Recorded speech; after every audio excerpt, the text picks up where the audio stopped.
Настя жила одна в старой квартире. По ночам за стеной начинался странный стук. Сначала тихий, как будто кто-то шевелился. Настя думала, там это соседи. Но соседи съехали много лет назад. Однажды ночью стук стал громче, и раздался скрежет, словно когти царапали бетон.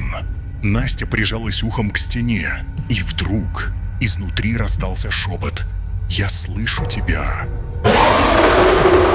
В ужасе она отпрянула, но на стене остались свежие отпечатки ладоней, будто кто-то пытался вырваться наружу.